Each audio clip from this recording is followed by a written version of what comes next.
welcome to come to this country, but you need to go through a port of entry and go through the proper procedure. I don't believe the previous administration did anything with ignorance. I believe they knew exactly what they were doing.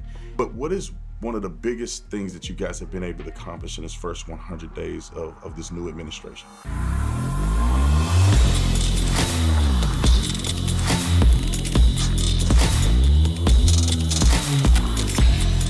The man, the myth, the legend that's responsible for all of Border Patrol, Chief Banks.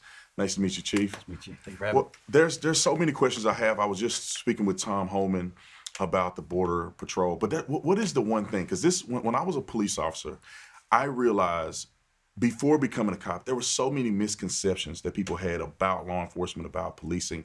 What is one of the biggest misconceptions that people have about the Border Patrol? I mean, because, the news paints it as all they do is just round up illegal aliens or people who are innocent and throwing them, across the border. But that's not the totality of what the Border Patrol is all about. And so I think one of the biggest misconceptions is that our whole job is to crush migrants' dreams, right? And that's not the case, right? We are a federal law enforcement agency. We're one of the largest federal law enforcement agencies out there. And our job is to enforce the laws in between the ports of entry. You're welcome to come to this country, but you need to go through a port of entry and go through the proper procedure. Our job is to arrest anyone that comes in between it. But I think what a lot of Americans fail to see is that the amount of fentanyl that has been smuggled across the border just in the last 4 years under the previous administration, if you do the math, more people between the ages of 18 and 40 are dying of fentanyl. Enough people are dying of fentanyl to fill a 737 aircraft every day. If you had one 737 crash today, we would shut down all 737 flights. We would be inspecting every aircraft. And then it happens again and again. And so one of the things a lot of people ask me is they're saying, you've got the border under more control than it's ever been in the history of the Border Patrol. And we do. We're not done. We're not raising a victory flag. We're just getting started. But why are your narcotic seizures continuing to rise? Well, we know for a fact more narcotics are not being smuggled because less people are crossing the border illegally. But what we know is that for the last 4 years, we haven't been out there doing law enforcement work. We've been stuck inside of these processing facilities, processing migrants, not doing law enforcement. We're out there now making these interdictions, and we're seeing just large interdiction after large interdiction after large interdiction of hard narcotics coming across the border. And so the Border Patrol's job is to secure the border. Border security is national security. Immigration is an entirely separate function, and it needs to go through a port of entry and go through the immigration process. Yeah, so when it comes to these drugs, what do you think the tactic is that we're going to use as a country? Obviously, you as the leader of the Border Patrol, what tactics can we use to mitigate the drugs coming in? Because they're smuggling it in all kinds of different ways. Through people, physically on the bodies of people, through machinery, whether it's semi-trucks or they got tunnels, they got all kind of stuff that they're doing to be strategic about pushing these drugs in here, which is a big money-making industry. What tactics are we going to use to try to eliminate that in a more effective way? And so you're right. So the body carriers, especially when you're talking hard narcotics, smaller amounts they can smuggle across, do internal body carriers. Imagine 2 grains of salt of fentanyl will kill you, and you've got people coming across putting in pounds of it into their body. Oh my goodness. Right? And so there's a risk there. But we focus, the United States Border Patrol, we focus on between the ports of entry. And so we knew as we were going to start gaining the level of control we're seeing on the border right now, we knew they would push to the coastal. And if you go look just in even open source media, we're starting to see large seizures on our coast. Coast Guard just had a real large one about 2 weeks ago, and one of the largest they've seen in probably the last 8 years. We had 8 interceptions in the Pacific coast over the weekend, and so we're seeing a significant amount. But we knew that, so we got ahead of the threat and we addressed that. The next biggest threat that we're focusing on is both aviation and tunneling, and tunneling is a huge problem. Not so much in Texas because it's a soft bed river, and the amount of dirt you would have to move to dig under a soft bed river is massive, and it would go detected. But in places like Arizona, California, and New Mexico, we just discovered a tunnel in San Diego, literally less than half a mile away from the POE. Pretty intricate tunnel, talking rail systems, the whole 9 yards in these tunnels, lighting, air conditioning vents in there for air purification. And so we were able to hit that tunnel before it was used. And so we're utilizing DoD technology, right, for ground sensing radars, ground penetrating radars. So we're focusing right now on the subterranean threat, and then the next big threat will be the aviation threat. That's interesting. The intricate detail that they put into these tunnels. It's not like some fly-by-night guys just digging. They got all kind of technology that they're implementing, which is very interesting. I think most people don't understand how that necessarily works. Is that something that's funded from the cartel? Is that, and speaking of that, the cartel, how prolific is the cartel? Like, as far as financially, how much of this fentanyl do you believe that the cartel is responsible for sending over here? Is this a Chinese thing, or is this, a cartel thing from Mexico? So we know that 100% of the fentanyl in the United States, the illicit fentanyl, is either smuggled through Mexico, smaller majority smuggled through Canada, but it's coming with the precursors that are coming from places like China and India. So they smuggle them into Mexico. Mexico then takes the precursors, creates the drugs, and pushes them in. And when you look at, I'll use methamphetamines as an example. We can tell whether methamphetamines were smuggled across the border or whether they were homemade in the United States simply by testing it. You test methamphetamine in a test kit, it comes out blue. If it's made on the interior in a mom and pop shop, it's light blue. If it's coming from Mexico, it is cobalt blue because they're using pharmaceutical grade, chemicals in order to make this. And so, getting back to your question about the cartel, nothing crosses the U.S.-Mexican border, legally or illegally, without the cartel being involved in some way. The cartel counts their money by weighing it on pallets. A pallet of 50s weighs this much, equals this much money. But it's never enough for them. So they're not going to pack up and go home because we're shutting it down. They're going to invest a lot of money in intricate tunnels, along with briberies and everything else they can do in order to push those narcotics forward.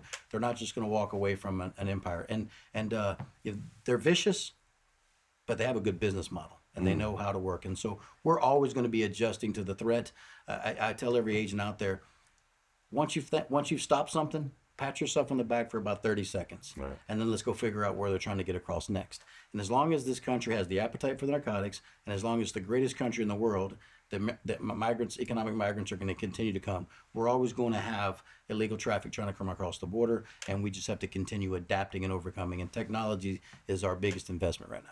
Well, Chief Banks, in the first 100 days that Donald Trump has been in the office, what do you think has been the most significant accomplishment? Because obviously you guys, when you took over Border Patrol, that they had them handcuffed. They weren't able to do their jobs. There's a lot of stuff that I feel like the last administration overlooked intentionally, maybe some through ignorance and the lack of putting the effort behind it.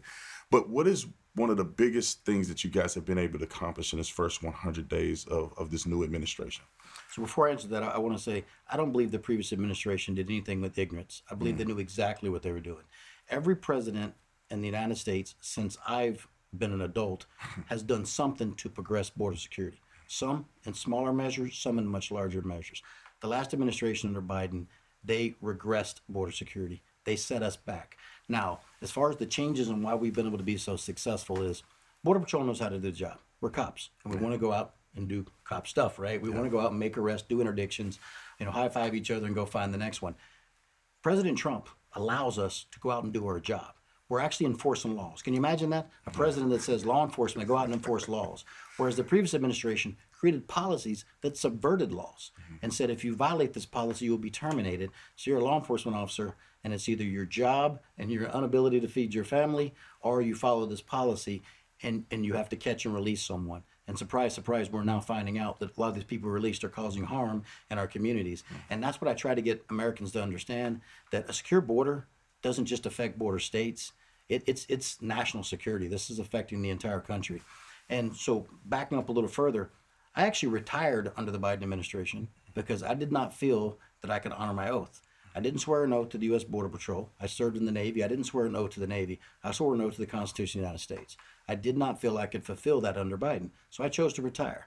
I was retired for one day. Governor Abbott of the state of Texas picked me up and appointed me as the first Texas border czar, and I spent the last 2 years doing everything I could to protect Texas. And it's funny because everybody says, well, where did you come up with all this stuff? No, this is Border Patrol work. I'm doing what this administration will not let Border Patrol do.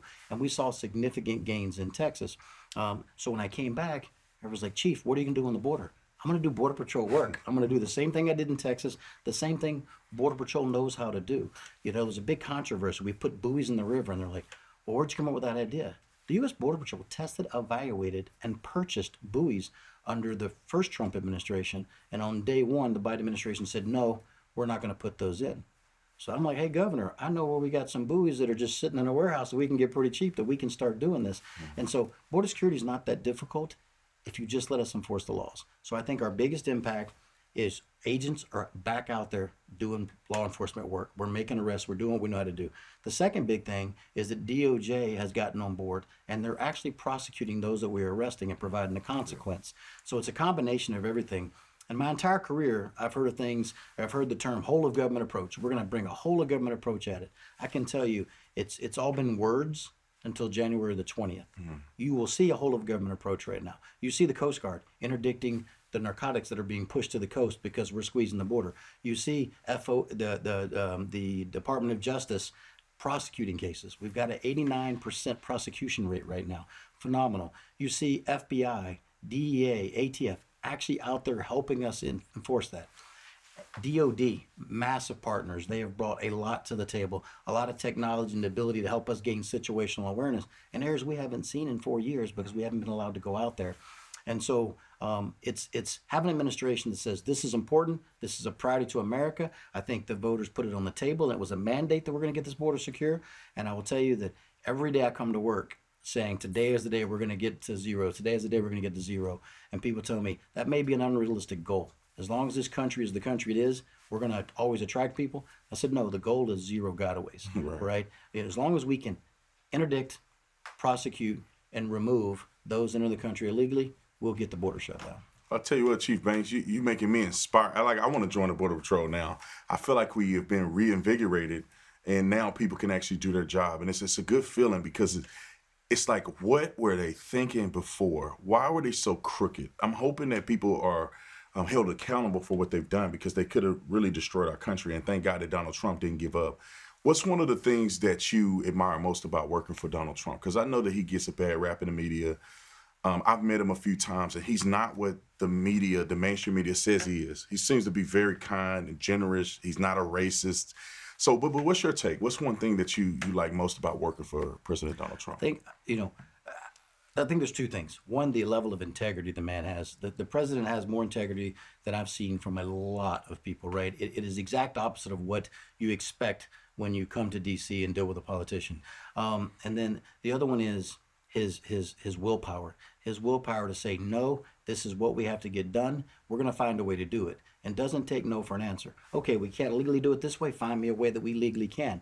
Because this is a mandate from the American people to make this border secure and protect this nation. And he's not going to back down. He's not going to refuse to do it. He's not going to be intimidated. And I admire that, right? I mean, it is a very admirable quality.